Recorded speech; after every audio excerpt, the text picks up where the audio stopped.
Hello and welcome back to another full garden tour. Today the temperature is predicted to be quite extreme. 46 degrees here in Celsius, which is about 114.8 in Fahrenheit, which is, a bit hot. So I thought I'd get out early. It's about 7:30 in the morning and we will have a quick look around because I'm a bit late on my February full garden tour update. And I'm really excited to show you guys around because if you saw the January update, which if you missed that, make sure you go back and have a look. A lot wasn't growing. There was just a lot of seeds being sown. Some hadn't even come up, and there was a lot of bare dirt. And today I think you're going to be amazed to see 5 weeks since we last did that tour, how much has changed and grown in that time. So we will go through and have a look at each bed and see what has taken off, what's growing, what's producing now in just that short period of time. But here's a little overview. As you can see, it's looking green, it's looking lush, it's looking pretty incredible. And considering we've had some pretty extreme temperatures, I'm really happy with how everything is holding up.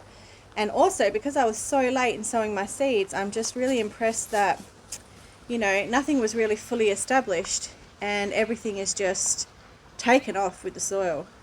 So yeah, let's go and we'll start at the top corner bed and work our way through the garden. They're expecting some pretty extreme easterly winds today, so I'm trying to beat the wind. But I'm sorry if it is a little bit windy. We are on top of a hill and it's always windy here. Just having a look at all these meat ants. Oh my goodness, they are everywhere. But in this bed here we have got small sugar pumpkins. We have also got some beautiful zinnias scattered throughout. Some sunflower seeds have started to pop up at the end here, and we've got some self-sown Cape gooseberries. But finally there is actually quite a number of the small sugar pumpkins growing. So I'm really excited for those because I would love to make a dish that I've seen recently with roasted pumpkin and risotto in it as well. A roasted pumpkin risotto, look at that, so many. So I'm really happy with that. The zinnias are just looking beautiful too, scattered throughout. I love that. Oh yes, and there's some status in this garden bed too, going strong. So now we'll go across to the next garden bed. So in this garden bed, I don't know if you remember, but there was nothing. I just sown some seeds. So the small sugar pumpkins, I sowed another round of these and they have all taken off. There doesn't seem to be any, that's another sunflower. I love scattering some flowers throughout. There doesn't seem to be any fruit on them yet, but they have only just been planted. We have lots of chilies still. These chilies have perennialized. They've been in a couple of years and they always go strong. We also have some beautiful zinnias scattered throughout. Oh, look at that, perfect timing. And I love that to help aid with the pollination, just having all the flowers here for them. What else have we got in this bed? But yeah, as you can see, look, it's just starting to cascade over the walls of the garden bed, which I love. I love letting it go a bit wild. No boundaries. And I'm really happy with how that bed's looking actually. And there's also, I'm not sure what this one here is yet, that is climbing up. If you can see that one, it's going all the way to the top. It could be a loofah. It could be a trombone chino, if that's how you say it. I'm not sure. I guess we will find out together when it starts to fruit, because that is a self-sown one and there's another one on the opposite side. So yes, this chili plant was one of my first chili plants and that's probably, had its day now. It hasn't really done well this summer, so I'm probably going to have to rip that one out. Okay, we're going to swing around here. Okay, so as you can see, there's a nice trellis in between. And we'll go to the next garden bed. Check out that corn. The corn! I cannot believe it. It's like, we just sowed the seeds for that less than 5 weeks ago, and it just literally just took off. I think the warm soil, and it's obviously very happy. But yeah, it is quite tall, looking quite lush. It's just starting to have some tassels there, and I'm really hoping we're going to have some beautiful corn here soon. This is another one of those self-sown seeds. That's the same on the other side. Quite big leaves. I'm not sure what it's going to be, but yes, we have got beautiful lush corn. There's also some snake beans in this one, which are underneath over here. Look at that. Doesn't that look beautiful? And they're starting to grow up the corn. That wasn't planted on purpose. They self-sowed. But it's quite a common practice, the Three Sisters gardening practice, where you do plant beans and, you know, something to climb along the bottom like a pumpkin or whatnot. So I'm just going to let that go. I'm really happy if that does well. But yeah, let's just take a step back and admire the corn. Pretty impressed and pretty excited. I definitely want to save seeds this year from that corn. That's going to be my priority as well, because it's really hard to get corn seeds in Western Australia. A lot of the heirlooms you can't actually get. So that one I've got, that one seems to do really well in my climate. So definitely want to save some seeds from that one. So moving along from the corn, hi Star, we just have my perennial garden bed, which has just got the lavender, some geraniums, some roses, and it's also got the water for the bees. I can't tell you how important that is on these ridiculously hot days. They will be very appreciative of that water source. Later on in the day, there'll be hundreds of bees coming to that. And let's have a look at this garden bed. Guys, there was nothing here when I showed you. The zucchini has like taken off. We have got zucchinis. We have got sunflowers. I threw in some sunflower seeds. Look at this sunflower. Isn't it going to be beautiful when it starts to open? Look at all those flowers on the one sunflower. It is going to be stunning. I'm so excited. I can't wait for that sunflower to open. But the zucchinis have taken off, and we've already been harvesting. We've already made zucchini fritters. There is more in here to harvest. Let me see if I can find some to show you. I was just coming out to harvest some, and I thought, oh, I must film a garden tour. Look, zucchinis, doing well. One of my favourite vegetables to grow. It's really funny. I never buy zucchinis if I'm buying it at the shops, but if I grow them, it's one of my favourite. We have so many recipes to use. I don't know why that is, but look, more down there.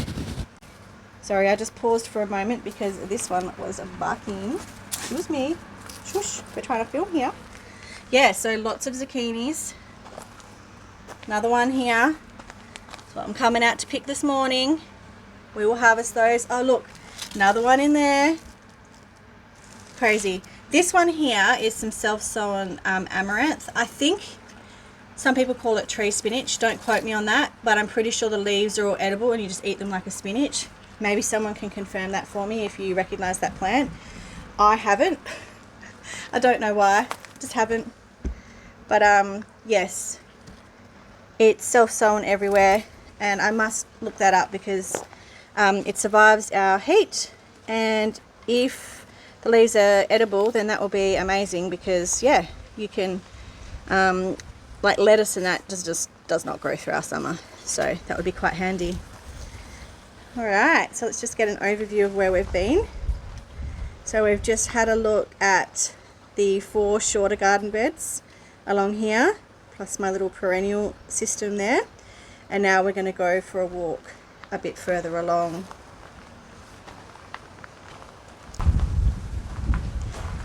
This next garden bed is my herb bed, and it's just been so good getting this established. I only planted some of these plants last time you saw me in January, and we've already harvested so many herbs. I was trying to keep track of I was trying to keep track of how much herbs we were harvesting and everything that was coming out of the garden, and I was doing really well, and then I've just stopped.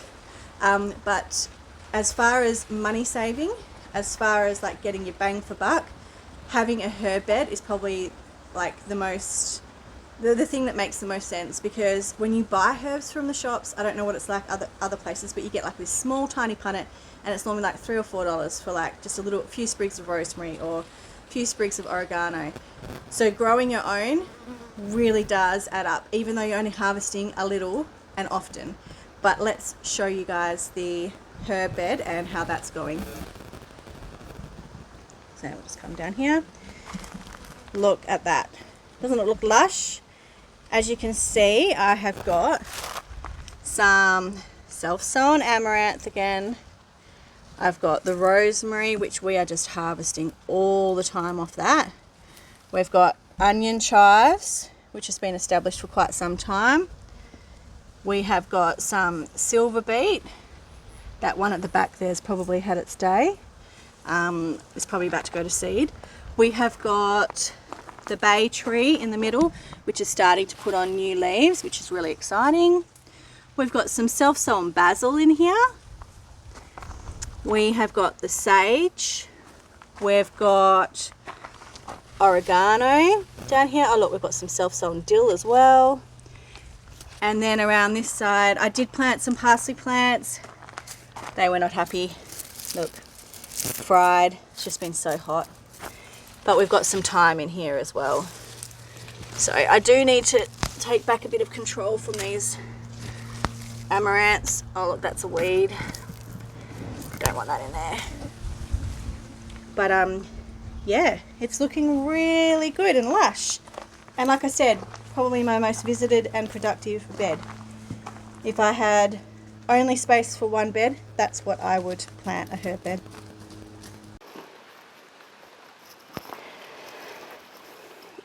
Okay, so we were just here at this garden bed with the herbs, and now we are going to have a look at this one up here.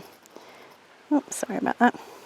So this one here is one of the 7 metre by 1.2 metres, and it is quite a long garden bed, and I have lots of different things planted in here.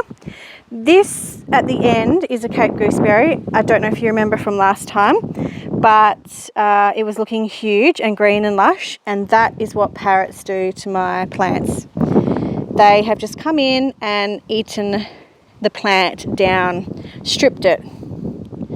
I'm not too stressed. I'm happy for it to actually be a bit of a decoy so that the parrots leave other plants alone. So yeah, not too stressed about it, to be honest, but of all of them to pick, that one's not fruiting at the moment, so that's fine.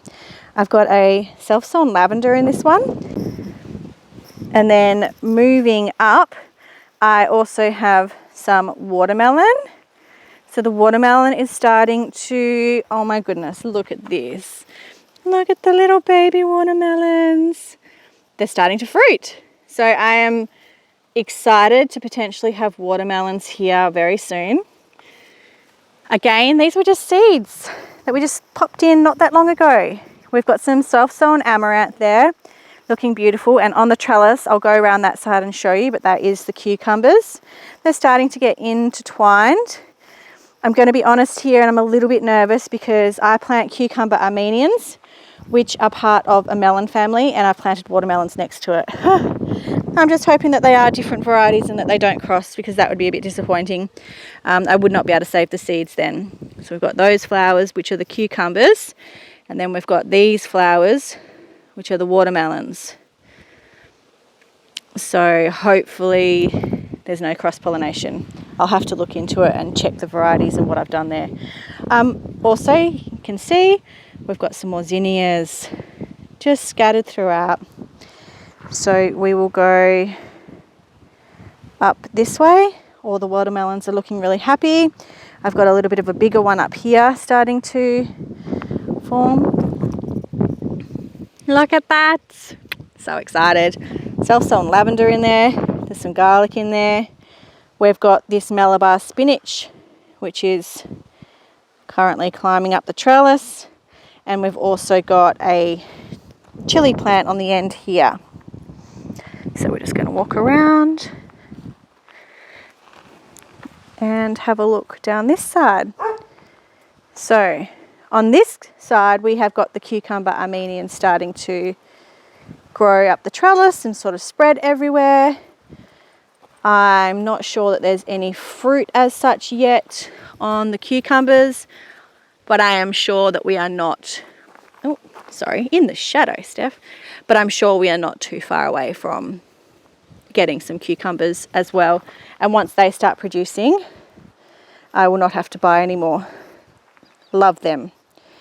Okay, so let's just take a step back and let's go across to this side here. On this side, at the end here, you can see I've got some sunflowers scattered throughout. I've got some silver beet, and we have got some snake beans starting to grow here. We've got some self-sown basil.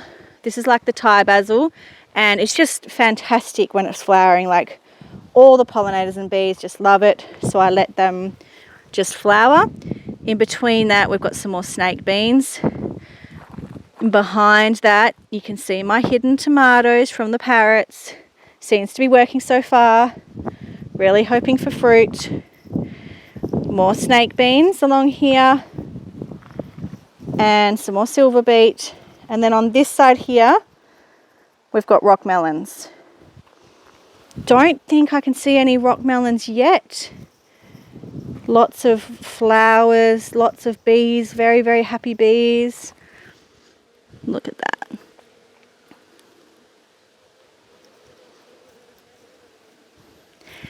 Lots of bees, lots of happy little bees there, and hopefully again, by the next time I speak to you, we might be harvesting some rock melon. At the end here, we've got some sunflowers, and then we will just go back up along this bed and have a look at what's on the other side. I hope you're enjoying these garden tours. I'm really enjoying sharing the garden and taking you guys for a walk around. We have got some chilies here. Always got chilies. If anything does well in our climate, it's the chilies. We've got some more basil, silver beet.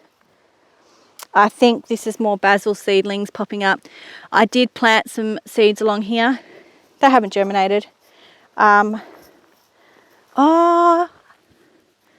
take that back. Look, I think I might have planted kale along here. And they are trying their best. It's probably just a bit too hot for them, to be honest. And can you blame them? Do you want to come out at 46 degrees? So yes, kale. That's cool. We have got some capsicums in amongst there. That one there was from last year and it's still growing, so it didn't die off in our winter. And we've got some more basil. This one's not the Thai basil, this is just the normal basil that you eat with bruschetta. And that's the silver beet down that side. Okay. So taking a step back so you can get a bit of an overview. This garden bed here has not really, I did plant some cool winter crops and they just haven't come up yet. We've got a sunflower and chili plant, and I think that might be a Cosmo. We've got a beetroot surviving there, and the weeds have just taken over this garden bed. So I need to get in here and weed again. And look, it makes sense. It's ground covers because, you know, Mother Nature, Mother Earth does not like to be left bare. So I don't blame the ground covers from coming in. I've tried to sow some seeds, but I might have to rethink that. Or I'll just leave it until I'm ready to plant my garlic, which might be the case. And I plant my garlic early April, in case you're wondering. Okay, we've got some more Cape gooseberries self-sown. We've got some more basil. Love the flowering basil, and it self-seeds, so happy for it to flower away.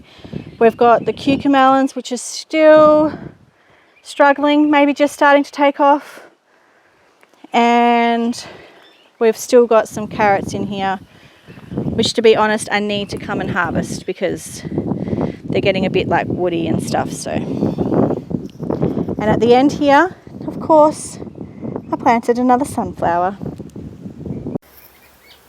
Okay, now the quince is going really well. The birds have not found it yet, and I reckon that I'm probably due to harvest these. Capsicums at the end, lemongrass. You said, hang on Steph, you said you were going to harvest that lemongrass and process it last video. Well, I did. And 2 weeks later, it grew back. I harvested it right down to the roots. And it doesn't look like I've harvested anything. But I have actually harvested all my lemongrass. I processed a heap. I'm drying a heap for tea. And the stems, I've just frozen them and we'll use them in cooking. But I did harvest the lemongrass. Look, it has just, it doesn't look like I have. So that's doing well. So that's that garden bed there. All right, let's slowly swing around. So we've just gone down that one that's just got the cucamelons. This one here has got some pumpkins in it. These ones are butternut pumpkins, I'm pretty sure. But yeah, not seeing anything yet. I think the birds might be attacking it. It's just not happy. That's a dahlia at the end here. And the tomatoes that are hidden in here are starting to get attacked by the birds. We've got some status through here. And once again, not much happening in this garden bed. I sowed some cabbages and things like that. They have not come up yet. We have got some random pretty flowers though.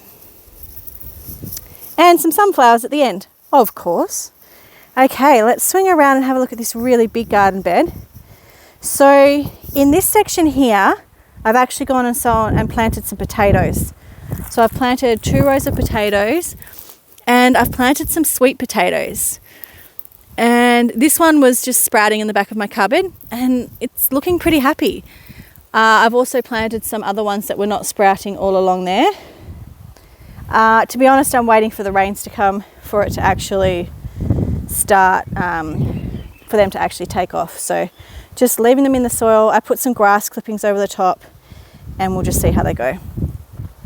In this garden bed, we have got a different variety of watermelon and we've got some pumpkins. These ones are the big pumpkins. I think they were Queensland Blue from memory. And we've got some tomatoes. Nothing really to show there. It's not really, there's no pumpkins, no sign of pumpkins. So a bit disappointed with that. There is a couple of small watermelons starting to go though. So we will see how that goes. So just to look back. The wind is just starting to pick up now. So I think this is a good place to end our garden tour for February 2024. I hope that you've enjoyed that. I love sharing, like I said, I love sharing the garden. I love showing you guys around and hopefully you get something out of it with what's growing in our semi-arid climate here in the wheat belt of Western Australia.